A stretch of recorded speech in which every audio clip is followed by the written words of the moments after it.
Welcome to the Well Club, where the journey to wellness begins. Take a deep breath, open your mind, and join us as we explore the endless possibilities of well-being. Here's Dr. Rob Douk. Jarek Tadla is a remarkable entrepreneur and mental health advocate who transformed his life from a dishwasher to a real estate mogul. His journey of overcoming not enoughness and redefining success as an inner experience has led him to become an author, podcast host, and a passionate advocate for men's health awareness. Jarek, welcome to the Well Club. Thank you for having me. I'm humbled to be here. I appreciate for inviting me. You know, our origin stories are similar. Can you share a little bit about your path from dishwasher to successful real estate mogul? Well, I'm 52 right now. I moved to the United States at the age of 21, and that's how my journey started. You know, I was a swimmer, go through some stuff in Poland, then moved here, and that's how the journey started. I started doing, as an immigrant. I didn't speak any English, so I started washing dishes. 7 years later, if I only knew that, I retired. And at that time, I thought it was a gift. Right now, I can tell you I was not ready for that. My emotional intelligence was zero at that point. And then from then, there was a struggle after struggle after struggle. So, and I was keep coming back in and out, in and out, in and out. And, build myself and figure out what's going on. So, Wow. and now we're here. Yeah. So I guess let's just get right into that. Your story's so powerful because, as you've alluded to it, you were not ready to be retired, and that success was almost overwhelming, right? Like what most people are probably tuning in, listening to right now is this, like, just. I had Sunil Gupta on one of my first episodes, and we talked about the like this arrival fallacy, where you Yeah. think that right when right when you make it, right when you sell this transaction, right when you do that. What was that experience like for you? You've got an amazing journey. Be careful what you wish for, number Mm, one. You know what I mean? And I always enjoy the journey, not the destination, and don't look for shortcuts. Our life is really long journey, and finding what is the most important is the most important. That is most important. It's us. I was searching for the outer wealth, and I mm, forgot about the inner wealth. And it got to the point a few years ago that I almost committed suicide mm. because I was looking for validation from the outside world, and my inner world was completely broken. Hmm. And I don't want to have anybody go through the journey, and that's why I'm sharing my story, and we are here talking right now. So that's where we at. Wow. Yeah, that's in parallel to my story being a refugee from Cambodia. It was just a story of survival in the beginning, and as us coming here to America, the land of the free, you hustle, you grind, you do what you need to do to make success, but that can hit burnout.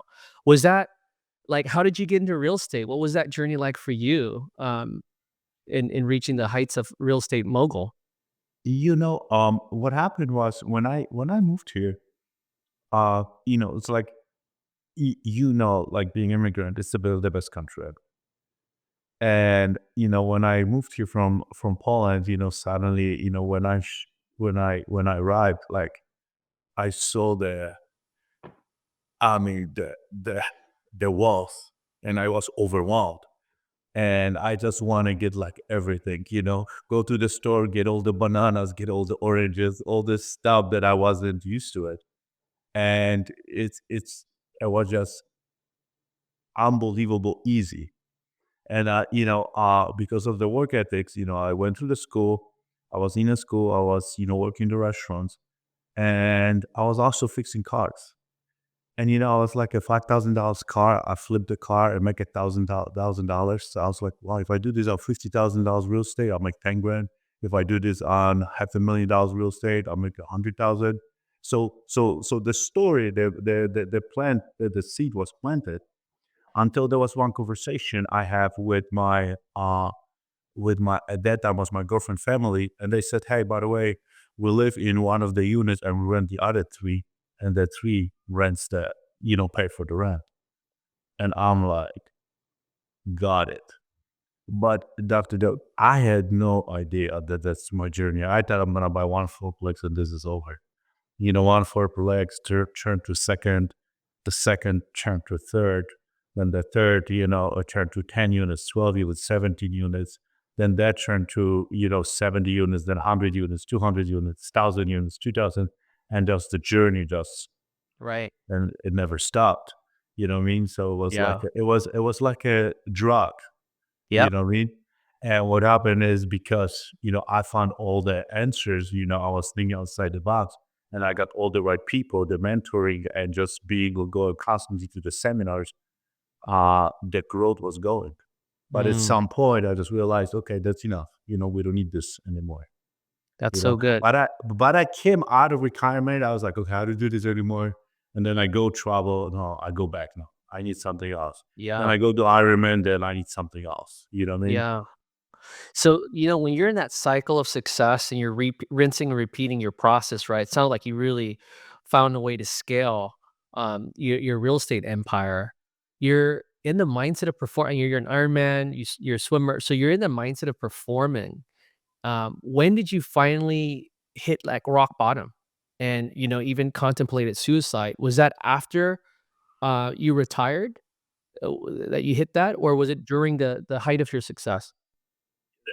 Well, to tell you the true story, the first time when I had my skiing accident in 2016, I was doing Ironman. Okay, so I went from sedation in working, I went to sedation in training.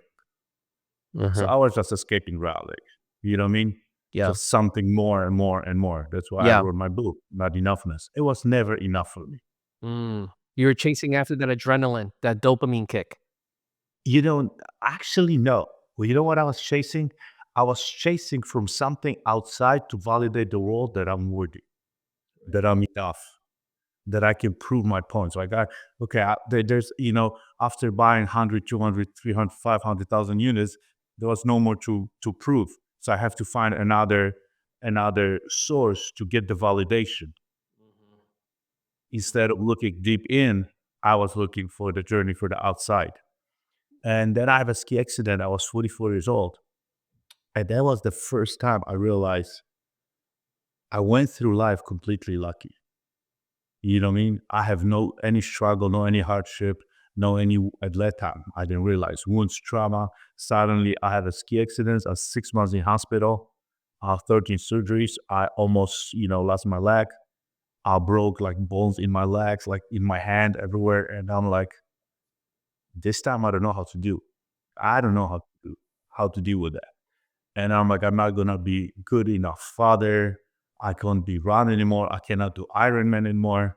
So I lost my identity as an athlete. Wow. But not only that, as a father who I cannot play soccer with my kids. I cannot play basketball, baseball. I cannot play it. I cannot carry them with my leg. You know what I mean? Mhm. And that was the first step.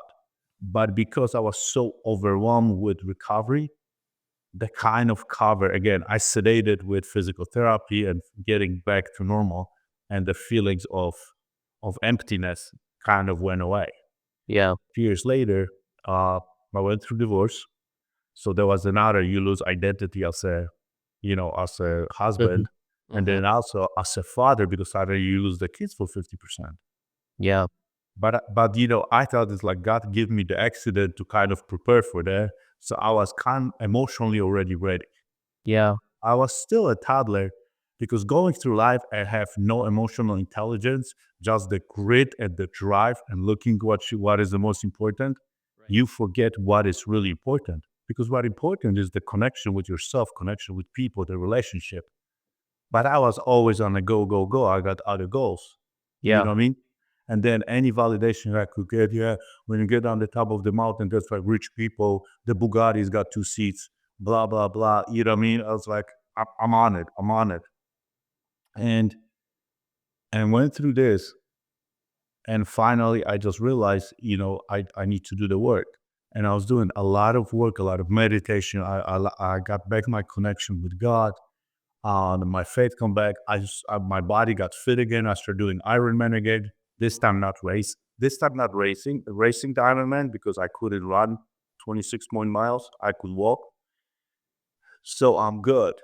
And suddenly all the wounds and trauma that I put on the carpet, my emotional body pain that I Yeah. never addressed it just spilled out. Started coming out. Wow.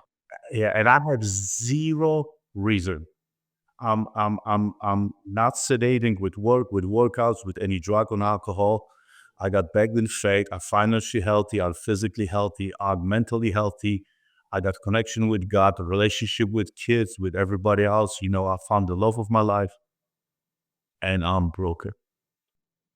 And that's how the journey started. You know what I mean? First, I thought I'm sick, 3 days. Yeah, I'm a little bit sick. Three Yeah. days become a week become 2 weeks. It didn't go away. It didn't go away. And this time, I have no reason. Right. Like always before, when I have those thoughts, when I was losing with my demons, with the devil in my Yeah. head, I'm like, yeah, that because of that, I always have something to relate to. Yeah. And this time, I'm like, nothing. And suddenly a week became 4 weeks, 4 weeks, 5 weeks, 6 weeks. I'm like, what are we doing here? Yeah. How much did your faith in God have to do with it? I saw that, well, before we go there, I saw on your website, that you had, you're a friend of Sam Tejeda's who I've had on the show, share some similar stories with the three of us, right? Our backgrounds and how his faith and how God's played a tremendous role in his entrepreneurial journey. How much has, and we talk a lot about spiritual wellness within my 9 dimensions of holistic wellness, you know? What was that like for you? Because I feel like we're at right the juncture, you're busy, with the doing, the business, and then God somehow allowed you to pause with that injury, and you've got a divorce, so there's, like, this training ground of being now, of being versus doing, and that's very hard for successful entrepreneurs, is just to sit and be. I'm getting goosebumps. Being present is the most important thing. And I There you forgot go. about presence. Yeah, You know what I mean? So what yeah, happened? But the reason you also, because I was such a driven individual, right, I forgot what is at that time. I thought that's important. So myself, my spirituality, my connection with the spirit, with the heart, with the soul, yeah, with my brain, it was zero. There was like the chakra, shock it. It's like, no, no, we're not listening to this. We go on this. right, This is our goal. And that's what lost me. That's why my message in the last 3 years is like the outside world, there's nothing in the outside world that can help you in the inner world. And right, that's the inner world. I have all the outside world. The outer world, how many houses you have, how many planes you have, how many boats you have, how many cars you have. All this stuff is not important because when it hits you, I would say depression doesn't look at how much money you have in a bank account, doesn't check the color of your skin, doesn't check your status, how many PhD you have, how many businesses you have. It doesn't. It's right, all the body pain and just and I always talk about to people, it's like compound interest. yeah, I'm a businessman. So in real estate, they just compound interest that, the equity and everything accumulates. that's right, But because I neglected myself, in my inner soul got so neglected for so many years, so the pain was kind of compounding and was getting bigger and bigger. That's why I have a lot of conversation with my own kids. It's like right now you just little, you don't have as much garbage as many adults have. right, But what happened is there's a stigma, doctor, that we men cannot talk about it. There's, if you talk about this, the emotional issues or the voices or the inner dialogue or depression or anxiety, he's weak. He's not a protector. yeah, She's losing his mind. And this is what drove me nuts. It's in your head.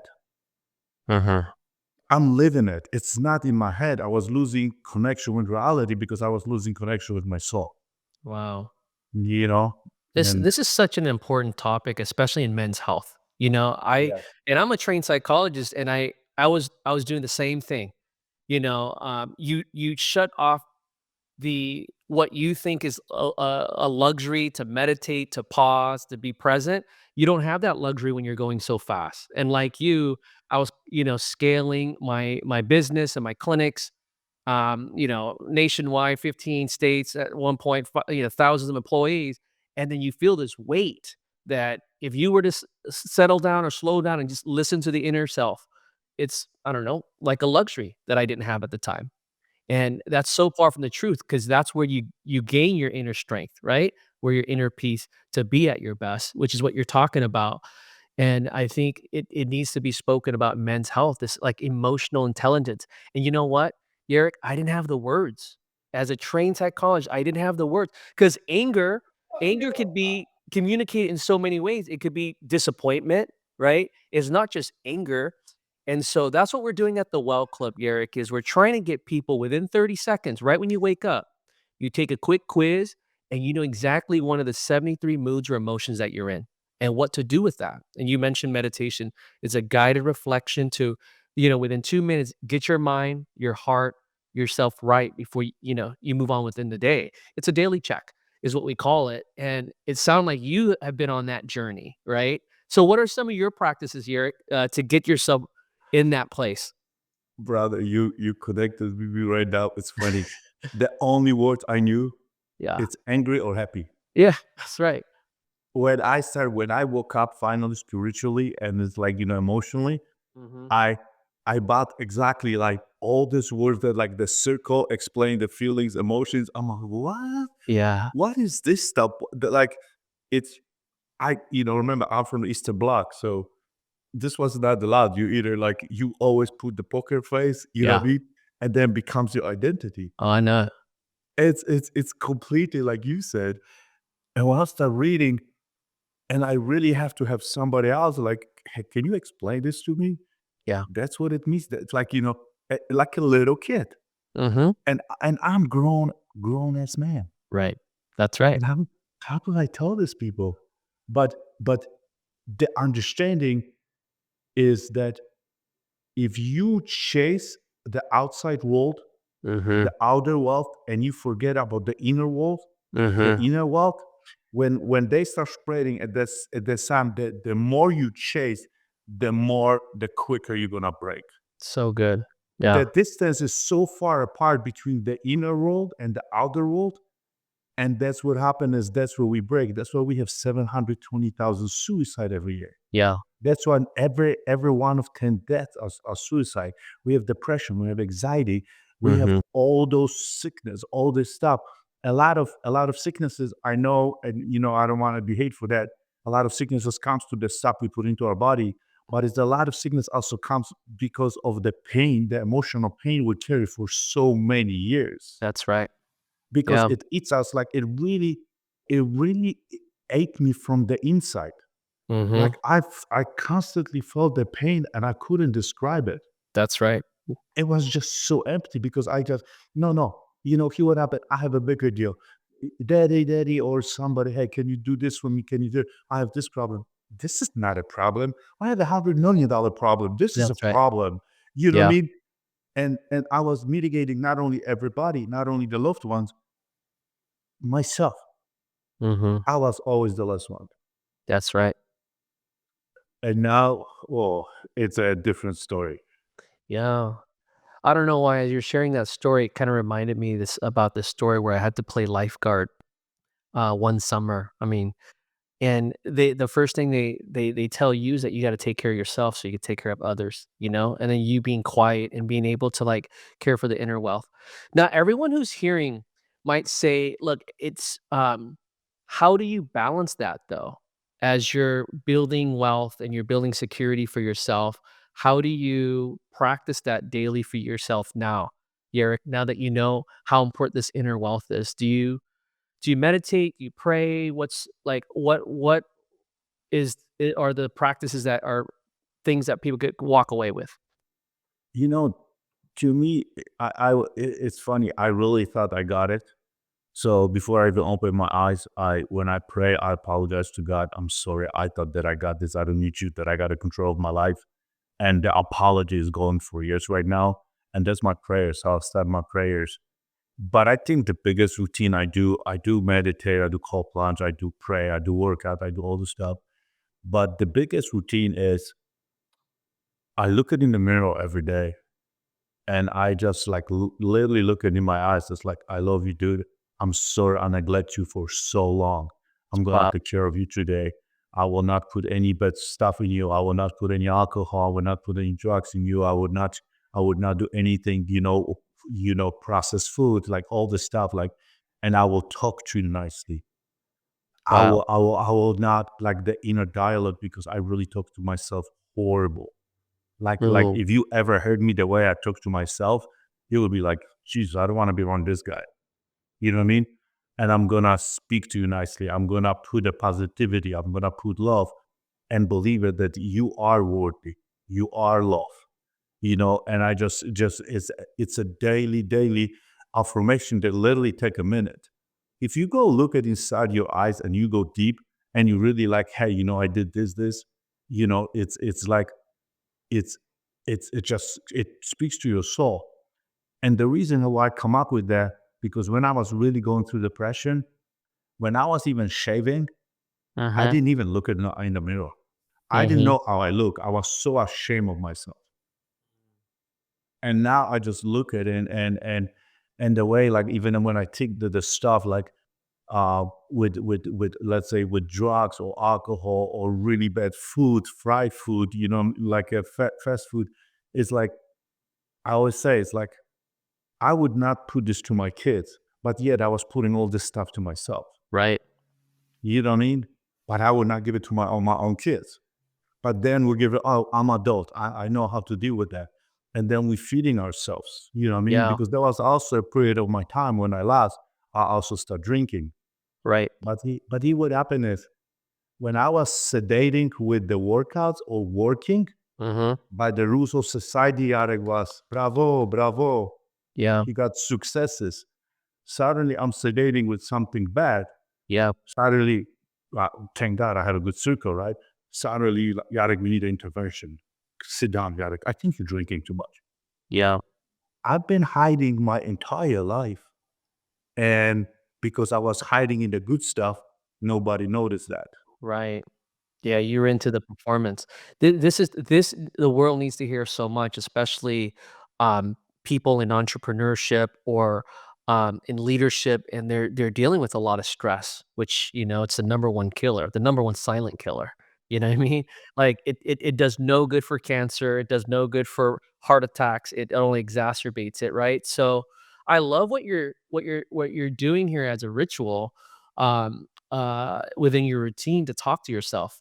So there is, and we've studied this very well, that there is healing as the neural pathways to rewriting those stories. You're retelling your younger self about, apologizing for that neglect, and you're literally looking at yourself and apologizing and rewriting those stories. In the research, we know at least what you say to yourself, positive or negative, definitely has an effect. Your body doesn't know the difference. You know what? I always talk. My Bible really knows me because sometimes we're in the conversations, we're doing deals, or we just kind of have a conversation. Suddenly, oh yeah, yeah, stupid me. I'm like, whoa, and then I stop. Please do not talk to you like that to yourself. Yeah. It's like, yeah, like just come on. Let's go back to that. I'm like, no, I'm not gonna allow you. You're gonna be around me. We not even if you joking. Right. That's you because what happened is, oh, why did I joke like that? And then the insecurities comes. We Mhm. all have insecurities. It doesn't matter how many billions you have on it. How if you number one, Iron Man or number one swimmer or number one, you just won the MVP. Even Tom Brady, Right. like Leo Messi, he before the game he's got anxiety attacks. That's It right. just doesn't matter. We all have it. How we deal with that, and that we doesn't bring that the insecurities in us. And That's so good. we have to validate ourselves all the time. And it's normal to have a bad or good days, but Hmm. the way we talk, that's what is not normal, because that almost ruined me. That's why I almost lost my life. That's why I'm Wow. here sharing the story, because Yeah. I was talking to myself with zero empathy. And then because I did not have empathy for myself, I couldn't find empathy for others, and I was disconnecting more and more from my heart and my soul. Wow. That's powerful. Yeah. How many successful people are there, right, that do all these outwardly things for validation because you're getting the applause of man, the applause of, you know, the notoriety of magazines and what have you, to fill that void that they're actually their biggest bully. They're the biggest critic. They're the ones saying that they're not enough, they're not doing enough, they're not smart enough, and those sorts of things. So I love that shift from trying to seek validation outside to actually internally validating that, hey, you are enough. You are a child of God. Let's enjoy every breath. And for some reason, that's filling, isn't it? It's not fleeting like the outwardly success because it's never enough. Like you said, your real estate empire, you're going after more and more and more and more. It never fuels you, it never fulfills you. But this shift seems to be like you seem to be like at the best place in your life now because you're starting this Exactly. inward journey. You know, I'm getting goosebumps because suddenly even the businesses, the relationship, the connection route, everybody comes because you fill. Yeah. You know, your bucket is not empty. So you also elevate on different frequencies. So you connect. And suddenly you resolve problem in the different instead of victim mentality, you become you solve problems being in the moment and being present. So even right now, I could not sit with you or talk to you.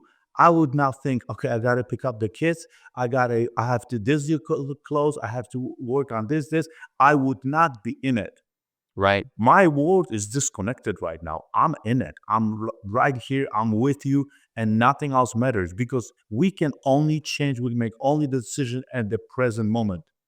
Yeah. And when you lose the connection with yourself, your inner wealth, your inner world, what happened is that's where we go. Everything goes back, and that's like a lot of guys. The sedation with the alcohol, with gambling, with porn, all the addictions. It's just because there's something missing. The little child is wasn't healed. It wasn't even addressed Yeah. because I never addressed him. Dude, stop crying. Just, dude. I got bigger mission. So good. So good. And I love that you're the spokesman behind this for men's health. I mean, you look like a macho, strong man, right? And you're rewriting the narrative that, hey, it's manly to be in touch with your inner self, know what your emotions are, live from a place of strength so you can give and outpour to others the love that you give to yourself. We, it's not that common to hear this narrative, right? Like in the old days, it was like, suck it up. I mean, I love the shift even in business now that people are starting to talk more about. I mean, gosh, I mean, even like 5 years ago, right? If you jump on a podcast, it was always like who was going to outgrind the other person. They got there earlier than everybody else, and it was always doing more and all that. That just led out to all those speakers actually having burnout. And now we're kind of going to, I feel like a season of like really redefining what success is. And I just gave a talk recently about success is kind of like what you do for yourself to kind of get validation and stuff. But significance is actually the legacy that you can leave. And now you're partnering with others. You're allowing God's power to work through you to do really impactful things, you know? And it looks like success, but it's coming from a place of power, like you're speaking of right now. I'm sure the way you do business is out from an outpouring of what you can give now because you're mentally, your soul, and everything's right, right? Before, I'm sure you can get it done, but it just leads to burnout, to depression, and the stuff that you were dealing with before. So, although it looked good from the outside, now you're looking good from the outside and the inside, right? Like Yeah. there's a cleansing process. It's and not and when you get to the point, and what is nice, the game will never stop Mhm. because you always got to work. So it's not like you reach a goal. Let's say I reach $1 million, $10 million, $100 million. I reach Ironman, or I finish this race. I finish, I win the competition, and then what? How many people get to the top of the mountain and they don't know this that game? It's infinite game. Yeah. It's and will never ever stop. And what happened is we are here to serve. And when you understand, when you get the awareness that the life happened from inside out, not from outside in, and the game is over. Like your life, you just were born. And I gotta tell you, like you said, 5 years ago, there was a lot of ego, a lot of transactional relationships, and because what happened is like I gotta do more, but not real for ourselves, just to prove the world. But here, what happened is we are now. I think our generation is like being awakened. Talk more about spirituality, about the inner world, being happy, because happiness, is the more happiness you bring, the more you receive. So good. That's Yeah. that's what the happiness is. But it's hard to give the happiness if you're empty inside. Yeah. You know what I mean? I know that I told this 100 times on a lot of podcasts. At age of 48, I realized I make fun of like the oxygen on the plane. Mm. First, it goes to my kids, it goes to my wife, goes to my parents, and there is an older lady, somebody in need. I will give it to Yeah. them, and then me. Like, why are they delusional? You first, then your kid. I was like, no. Mm-hmm. And now I understand that. Mm. That's why, like, monks or Buddha, they don't go to celebrities, to billionaires. Hey, I'm not happy. Help me out. You have everything. All those guys, celebrity billionaires, goes to those guys that have anything. They have everything inside them. Help me. I'm miserable. There's something missing. And we all missing the connection between our mind and our soul. And when we just open up and the life is just changed. Yeah. Yeah. I love that. And I'm sure you talk a lot about this in your book, right? So is there anything that we haven't touched that you want to highlight? Some principles or anything like that that you cover? I always tell people, whatever you're going through, you are not alone. And it doesn't matter what you have, what you don't have. Mm, This is just the brain, the devil just playing in your head. right. Just to not, just share the story, talk to somebody, just open up, and we all going. It doesn't matter who we are. You and I, we do this podcast. We have the inner dialogue sometimes that that is like, yeah, no, we're not doing this today. Yeah. And the biggest thing is, just do not listen to your head. When you get to this inner dialogue that you don't like, start talking to it. Just be the guy to write the story and speak to yourself, and just talk to somebody. You know what I mean? That's definitely power in that group support. And sometimes, like you said, it's accountability also.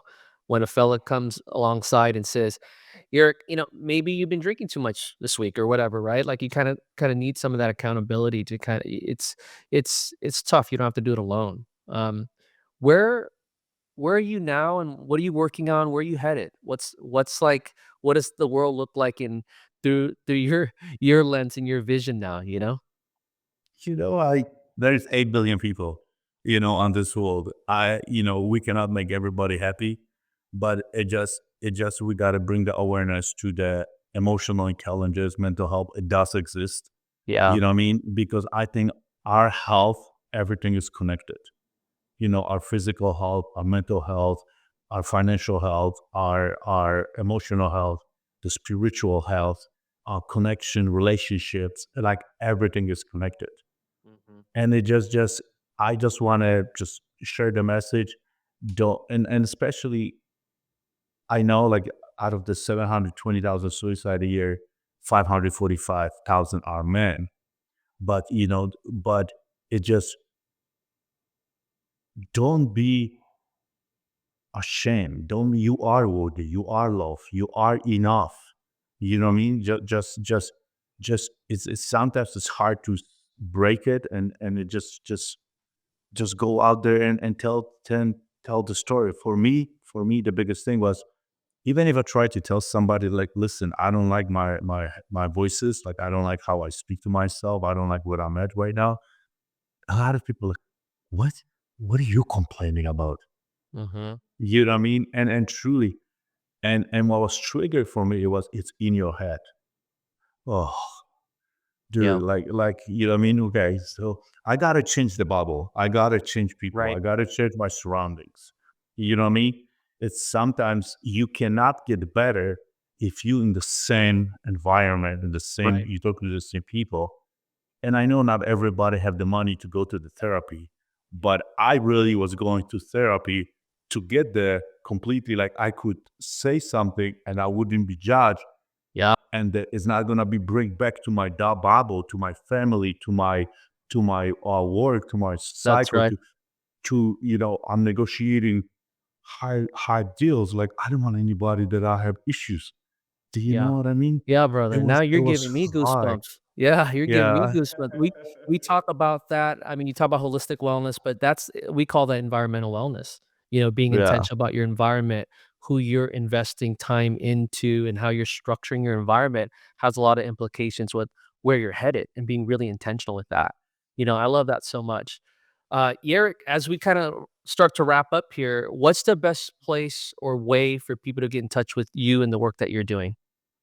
I'm all over Instagram. Instagram is the best way, the DMs, all this stuff. I'm on YouTube, all this stuff. I'm coming up with some masterminds. Uh, and but Instagram is probably the best way. You can put a link with, my book is on sale.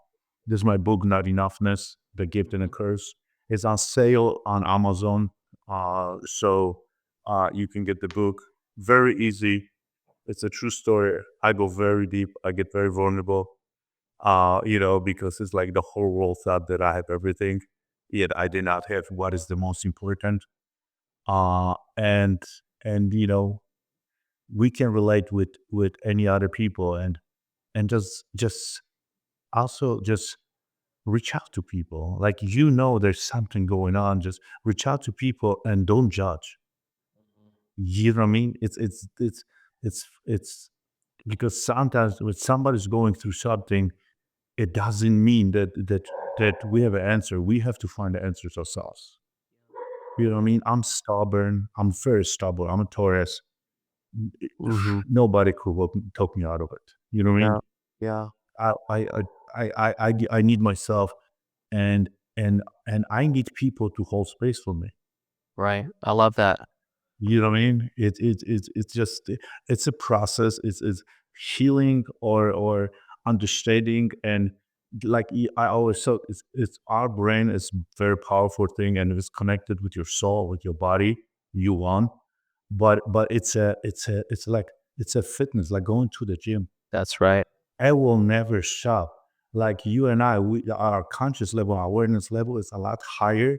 Mhm. We know this is like, where's the new tool? Where is like, I want to Mhm. work. I want to be clear with my brain. I want to, what I mean? Are we finding everything we can kind of tweak it, get better? So, I so love it's it, it's brother. never ending again. It will Yeah. never stop. Eric, I'm fully behind what you're working on, and I appreciate your vulnerability. I really enjoyed having you on the show today, and, best of luck with what you're doing. I say keep going after it, keep it opening up space for people, and keep, sharing your story because it is very encouraging. There's more to success in the outer world. Give me some of your tools that when you kind of have bad days, or recharge, reset on a daily basis. What are your tools? Yeah, for me, let's expand on that. I, similar to you, had a tremendous burnout, and I had this arrival fallacy after retired, right? Everyone's taken care of. Um, I had a massive exit from a healthcare company that I started, and I really had to transition out because I was burnt out, and I knew it. And it was like 2 years in the making. Like it took 2 years for me to finally get out of that situation. Um, and I went on a quest. I've been to 7 continents to learn how different cultures interact, how they deal with stress and everything. And the one thing I realized, you know what it is? It's not one thing. I started my thesis studying this part of the brain that I thought was gonna unlock everything, the anterior cingulate cortex, which is basically part of the brain that kinda opens up a holistic pathway to pretty much everything. So I said, "Okay, if we just work on that like a muscle, that would cure everything," and that's not the case. I learned the more places I went, the more I learned that the mind, body, spirit connection is it's so holistic. We have to explore, so many modalities to make sure that we're well. There's a lot of research with mind body. A lot of people know that, and there's so much published. but there's not enough about the spirit and the soul that you were talking about today. They got you out of depression, that's coping Yeah. with it. And so that's the work that we do now. I call it neurobiotheology because it's the mind, body, spirit connection. And they're all intertwined, and there's 9 dimensions, from financial wellness to physical to emotional wellness, all that. They're all working together. But as like what you're doing is educating us today, the more that we learn, we can renew our mind and have new perspectives. Because something that hopefully people would take away from the practice that you do is simply looking at your soul and looking at your younger self and speaking truths into yourself is massive. Like the feelings, like there's like, just go explore what is going on into your body. You know what I mean? It's like, Yeah, because I think the way we look at it is um, we can rewrite the past by building new habits. And we overly simplify it. If you can't afford to do therapy, we have trained coaches that basically work on helping you make better choices. Because we look at it from like the BCD model, from birth to making a bunch of choices and you die. So if you make enough really good choices in between, you don't have to follow the patterns of your ancestors who may be born into certain mental issues or alcoholism or whatever. You can find that right support to path a new way, and then that's going to influence your offspring, your kids and your grandkids and what have you, right? So something that's really beautiful that you said earlier, I encountered as well, and the greatest healing that I had was making peace with my younger self and rewriting my story, that it's not up to me and my control to always be up late at night, answering emails and all that. Because as a refugee who survived my mom smuggling me out when I was 2 months old from the death camp, I always kind of lived with this kind of survivor's guilt that I had to make my life matter. And then also a lot of out of fear because I was in an environment that was very harsh. There was drive-by shootings and that kind of stuff. So I thought I had to make a ton of money and live behind a guard-gated fence. And even when I was just a few houses down from Kobe Bryant, I never had that peace because the peace, like you said, is from within. so, and I think I want to touch on what you just said because it's very important. The survival mode. That's not being in the presence. The survival mode, you constantly think about the outside stuff. Like you said, you next to like in the most secure neighborhood, yet you're still not safe because you are in survival mode because you don't live in the present moment. And you still have all these noises and being able and it takes practice, it takes work, to just shut the voices and just truly live Yeah, your purpose, your life. And and it's funny you said it's not a one thing. It's just so many things. And it's just like, if somebody asks me for the one thing, I don't know. It's probably I gotta give you a list of 100. I don't know yeah, which one have an impact, right. you know. But to me also was that some, like you said, we have to bury the old version. Yeah. And it's hard Mhm. because then we bury the old version and then we need something and then I go out buried and the old version comes into my new life and screw up everything again. I'm Yeah, like, why did I buried you? Oh, like this time I'm gonna dig you like 12 feet deeper so you don't come back even this. And then you go through the problems, you still, your conscious is not there, so you don't have the right answer. And then you go again for the easy answer. yeah, totally. And I think it's even harder for those high achievers because they're so used to being successful by burning themselves out that it's easy to revert back to that, you know? Yeah. And then I kinda wanna speak to the younger folks that are kinda entering the market and wanting to pursue success and all that. It could be confusing when they're hearing from veterans who have been burnt out and now retreating back to the inner self stuff. It's not, a quest for laziness at all, right? We're not No. talking about that. Oh, We're oh, talking about no, please. in fact, it's you're retreating to the inner self to gain power, and it's through that overflow now that you can even do more because and here's a prime example. When my mind is really clear, it's super clear, and it's not foggy, and it's sober-minded, what I can imagine and envision in a business plan within 1 hour would take me 10 years before when I was hustling, right? Isn't that truth? Yeah. Yeah. So that's what we're referring to here is you gotta slow down to go fast, right? And to do things correctly. So And it's funny they talking about it because when my partner, I do everything. Sam is my friend. Like, and I'm glad you know Sam. Like, he's responsible for me to lift the 120, 150. Like, he's not responsible. He's accountable for it. yeah, I And love and that. I'm like, use me as a whatever. Like, and for me, the brain fogness, the brain clarity. This is where my all ideas, and I'm like, where is this coming from? Like, I was never that creative. I never remember all this stuff. Like, how is it? You know what I mean? And I really like feed the brain, but there's a lot of like getting, not only just reading and finding this. It's different. My creativity, I was never creative. I was getting ideas and then follow if it fits to my vision, right? Yeah, And now I'm creative. Like, what? Where yeah, is this coming yeah, from? So yeah. I just love it. I love It it. I it love it. unlocks, like, all and, a lot of people may not know this, but I've studied Martin Luther King Jr., and that he does this before every great speech and all that. Um, the world usually rushes out of the house when you have a speech or your day's busy, and then maybe you might grab a waffle and you eat bad the day Yeah, because 'cause you're just yeah. rushing out, right? Because 'Cause you're getting yourself prepped, you're suited up and so focused on the outer, but Martin Luther King Jr. says it's in those days, his biggest days is where he spends extensive time in meditation and getting his inner power ready for the battle before he exits the door, which is really the theme of this talk. That's what it is. And it's hard to explain it to somebody. You know what I mean?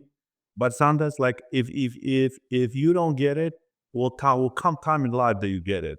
Because I have a lot of people try to explain it to me. This Yeah. is not my shit. This is not Yeah. okay, Jarek. You will, hopefully it's not too late. So we're Yeah, here to bring the awareness that today is the day. that's right. Even if you think, and here what happened is, I really want to tell the audience, even if you think you don't have any issues, that means you have an issues. It's like, if you think like every time I thought in my life I got it, that's when that's where the crash was coming. Yeah. So it's like, slow down, reset, thing, go through and find answers. So That's so good. Yeah, they've been so suppressing it so much that they're not even aware that they have issues, right? That's a telltale sign that you definitely wanna get a checkup because yeah. yeah, absolutely. Absolutely. Well, Yarrick, what a pleasure, brother. It's so good to have you on, like the Thank you. insights that you shared, the journey that you're on. I'm rooting you on from here. Thank you. Same to you. Thank you for sharing the work and do everything. And it's like, let's change the world one at a time. One at a time. Let's do it. Don't be Let's do it. shy. Be vulnerable and just tell the story. You're not alone. Let's do it. Thank you for having me here. Love you, brother. It was amazing. Thank you. This has been The Well Club. Remember that wellness is not a destination, but a continuous path of growth and self-discovery. To learn more about Dr. Rob Douk, go to drdouk.com. Until next time, stay curious, stay inspired, and always remember to nurture your well-being. The Well Club is a production of Forbes Books.